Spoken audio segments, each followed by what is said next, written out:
odayaasha iyo waxgaradka deegaanka Ceel Daahir oo ka tirsan degmada Carmo ee gobolka Bari ayaa ka hadlay kalfadhiga 45aad ee baarlamaanka Puntland oo maalinimadii shalay ka furmay magaalada Garowe ee caasimadda dowladda Puntland waxaana ay soo dhaweeyeen khudbadii madaxweynaha dowladda Puntland oo halkaasi ka jeediyay sidoo kale odayaashu waxay sheegeen in Puntland ay tahay goob ammaan ah una ka been sheegay xildhibaan ka sheegay in Puntland amni darro ka jirto isla markaasina loo baahan yahay in uu raali gelin ka bixiyo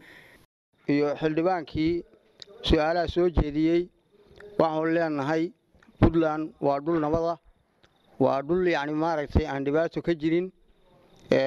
sida madaxweynuhu sheegay wax dhibaato iyo wax maaragtay muxuu ahaayay hadeer kama jiraanin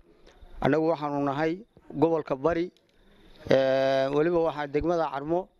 aan waxa kamid ahay odayaasha Ceel Daahir baan kamid ahay waxa marka aanu sheegaynaa inan wax dhibaato ah iyo amni darro iyo mushkiladii aanay ka jirin madaxweynahana waa amaanaynaa barasaabka cusub oo gobolka Bari loo soo magacaabana waxa weeye waa soo dhaweynaynaa waxaan rabnaa inaanu wada shaqayn dhow inaanu yeelano inaanu maaragtay isku xiraano waxyaalaha la sheegayo leeyahay masaajidada laga qunudayna arintaas anagu mana ogin arin haboon oo maaragtay muxuu ahaayay qunuud gaadhina ma jidho marka waxaan leenahay dadka mas'uuliyiinta ama xildhibaanada oo waxa weeye dadka ku ridaaya khilaafka ku ridaaya inay maaragtay muxuu ahaayay arrimaha inay ka fiirsadaanin xataa waxa weeye anigu waxa kamid ahay odayaasha dhaqanka baarlamaanka annaga soo xulla waxaanu u soo xullaa dalka iyo dadka inay wax taraanin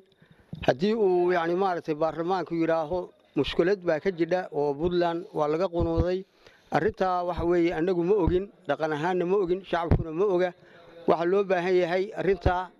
xildhibaankii hadalka uu ka soo yeeray xildhibaanada oo dhan wada oran maayo waa inuu raali gelin ka bixiyaa anigu waxaan ahay agaasima isku xirka degmada iyo degmada Carmo iyo tuulooyinka hoosta deegaanka Ceel Daahir Puntland abni baa ka jira haddana waxa muuqata oo aanu TV-ga ka daawanaynay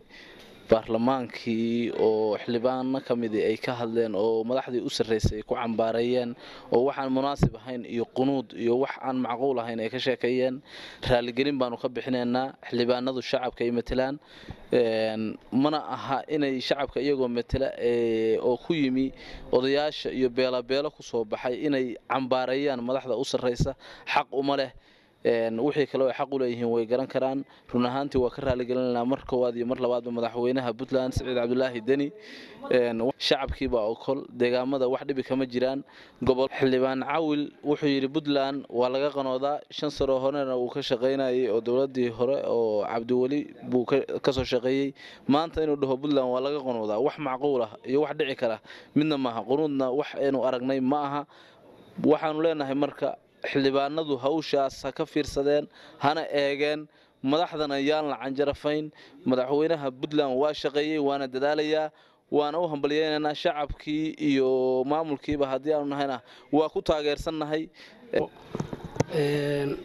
xildhibaanka anagu saaxiib baan ahayn maamulaha Gaarisa buu noo ahaa 5 sano wuxuu ka shaqeynayay madaxtooyada agaasima madaxtooyada uu ahaa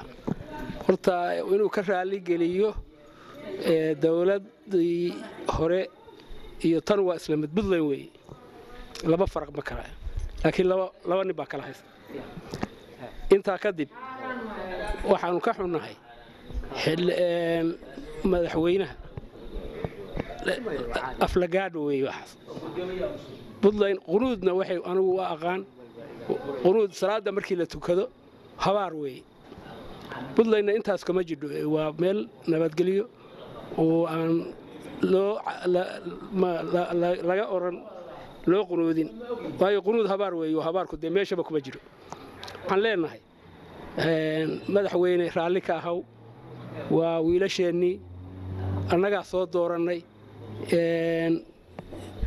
waxa weeye marka dalka waxaanu inii soo dooranay oo inii soo xulay ina ilaalisaan laakiin ina burburisaan madaxda oo dalka wax ka sheegtaan oo waxaan jirin sheegtaan hadday inima soo dooran odayaasha iyo waxgaradka deegaanka ceeldaahir ayaa sheegay in odayaasha dhaqanku ay yihiin kuwa iyagu soo xula baarlamaanka puntland islamarkaasina loo baahan yahay inay bulshada u adeegaan oo aysan khalkhal gelin jiritaanka dowladnimada puntland. maxamed bare siciid maxamed dadaal raadiyaha iyo telefishinka dowladda puntland deegaanka ceeldaahir.